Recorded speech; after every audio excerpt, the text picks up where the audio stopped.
আজকে আমরা ৫১ পাতার তৃতীয় অনুচ্ছেদ থেকে শুরু করব। আগের দিন এটা শুরু করেছিলাম, অর্ধেকটা হয়েছিল এই অনুচ্ছেদটা, তারপর এগোতে পারিনি। আজকে আবার ওই অনুচ্ছেদের শুরু থেকে শুরু করব। এই জায়গায় আমরা কি দেখতে পাবো? কলমের ইতিহাস দেখতে পাবো। বিভিন্ন সভ্যতায় কলম হিসেবে কী সব ব্যবহার করা হতো। কলম হিসেবে মানে লেখার কাজে, বিভিন্ন সভ্যতায় লেখার কাজে কি কি জিনিস ব্যবহার করা হতো এই অনুচ্ছেদে আমরা জানতে পারব। লেখক আমাদেরকে নিয়ে যাচ্ছেন আজ থেকে প্রায় 2000-এরও বেশি বছর আগে। কি বলছেন ভাবি, আচ্ছা আমি যদি যীশু খ্রিস্টের আগে জন্মাতাম,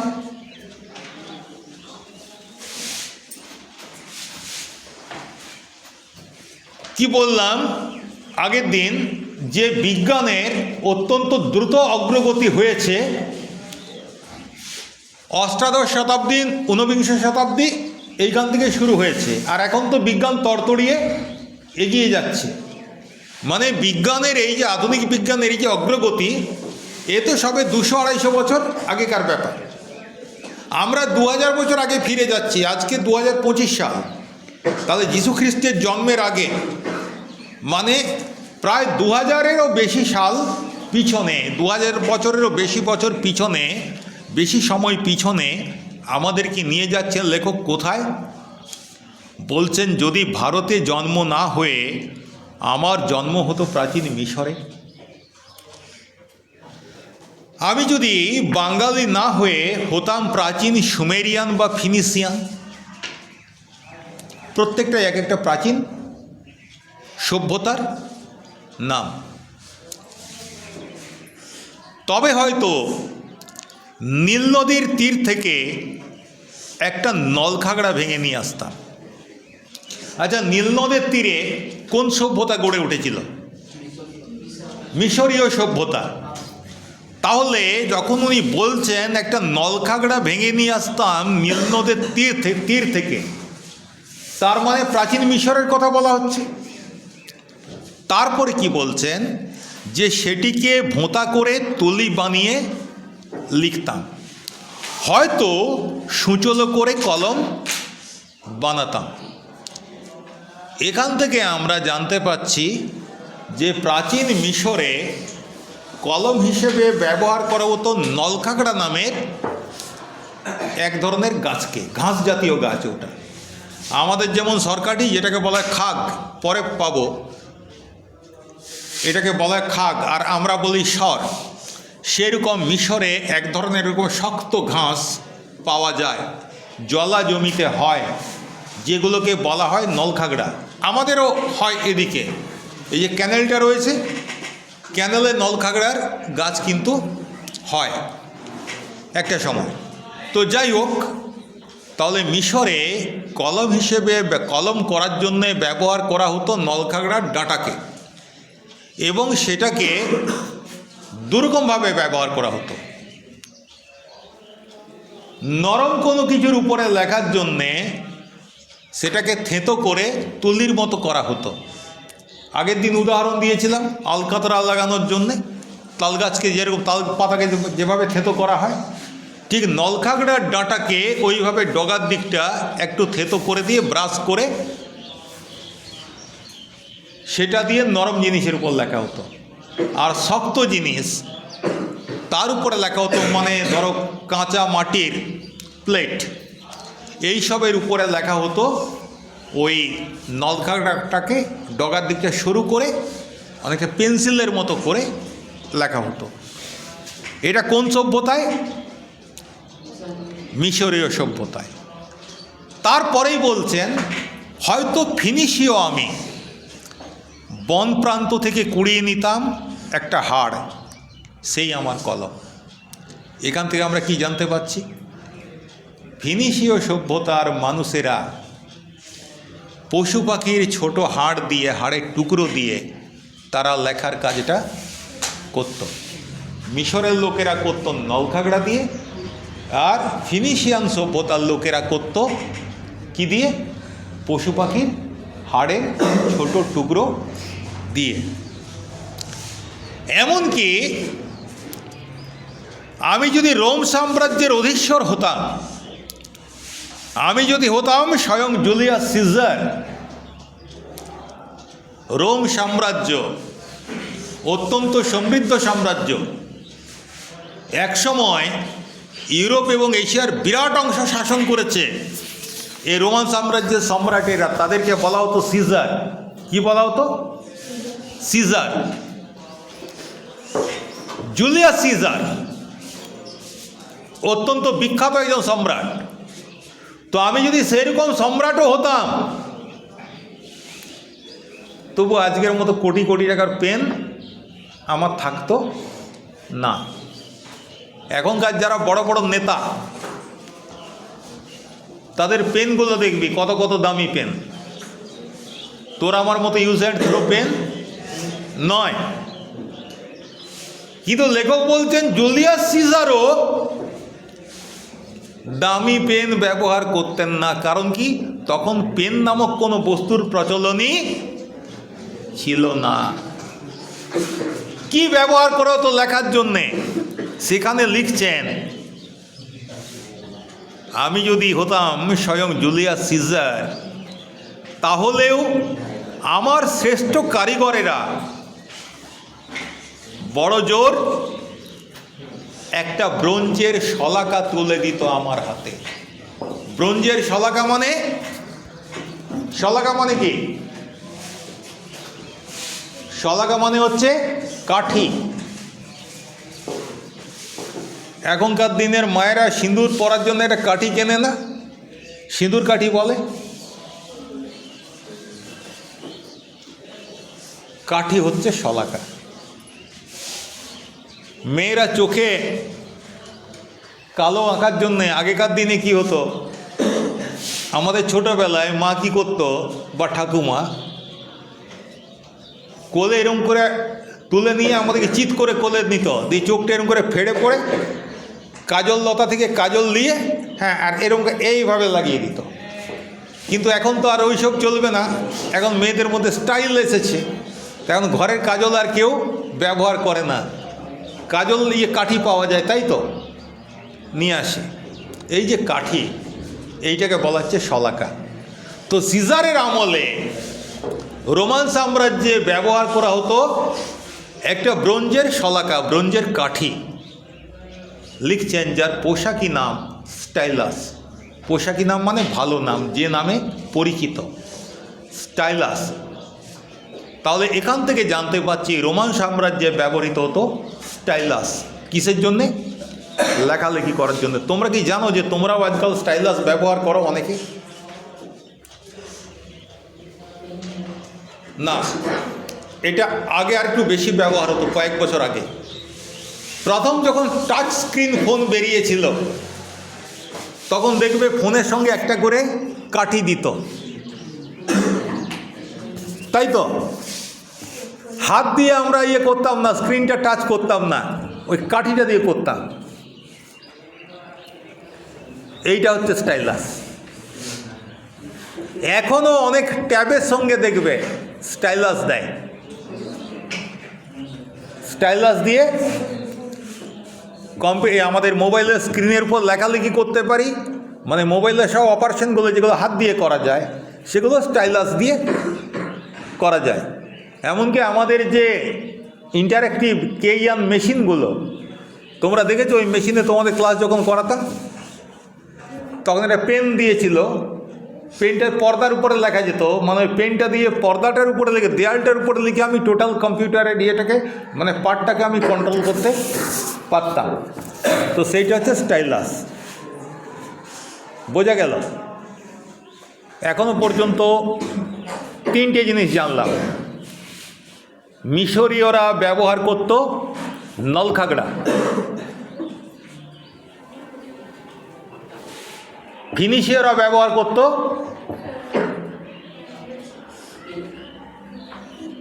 পশু পাখির হাড়, আর রোমান সাম্রাজ্যে ব্যবহার করা হতো ব্রোঞ্জের স্টাইলাস।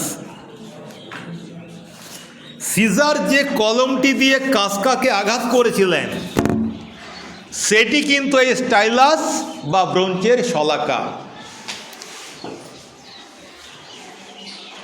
কলম সেদিন খুনিও হতে পারে বই কি, মানে সিজার কাসকাকে হত্যা করেছিলেন যেটা দিয়ে, কোনো তরবারি দিয়ে নয়, ওই ওনার যে পেনটা ছিল মানে স্টাইলাস, এটা ঢুকিয়ে দিয়েছিলেন। ফলে কলম শুধু লেখার অস্ত্র নয়, মানুষ খুন করারও যে অস্ত্র হতে পারে সেটা জুলিয়াস সিজার কাসকার প্রাণ নিয়ে আর কাসকা নিজের প্রাণ দিয়ে বুঝিয়ে দিয়ে গেছে।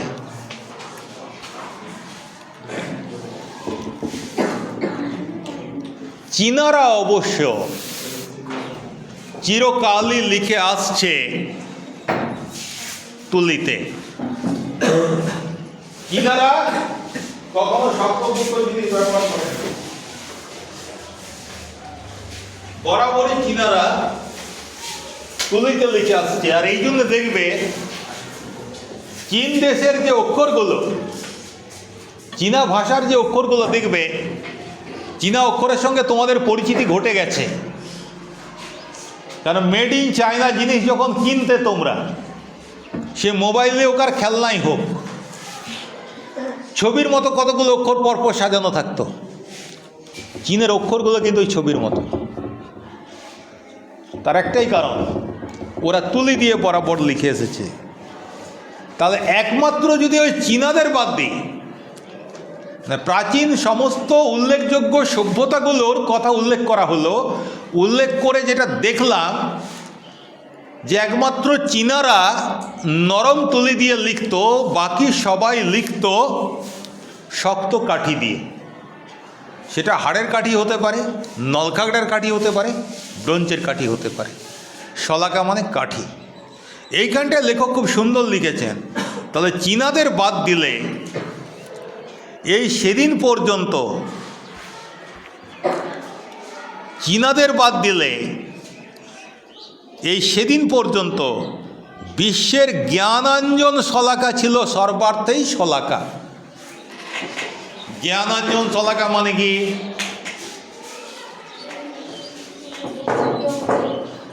হ্যাঁ, জোরে বল। জ্ঞান অর্জন করার জন্যে শলাকা, তাই তো? কিন্তু জ্ঞানার্জন শলাকা নয়, জ্ঞানাঞ্জন শলাকা। উত্তরটা ঠিক, উত্তরটা ঠিক, কিন্তু ব্যাখ্যাটা একটু অন্যভাবে হবে। এর একটা রেফারেন্স আছে। গুরু প্রণাম মন্ত্রটা জানা আছে? গুরুর ব্রহ্মা গুরুর বিষ্ণু গুরুর দেব মহেশ্বর। গুরুর ব্রহ্মা গুরুর বিষ্ণু বিষ্ণু গুরুদেব মহেশ্বর গুরু সাক্ষাৎ পরম ব্রহ্ম তস্मै শ্রী গুরবে নমঃ। এই যে গুরু প্রণাম মন্ত্রটা, এতে একটা লাইন আছে, অজ্ঞান তিমিরান্ধস্য জ্ঞানাঞ্জন শলাকয়া চক্ষুরুন্মিলিতং येन তস্मै শ্রী গুরবে নমঃ। অজ্ঞান তিমিরান্ধস্য,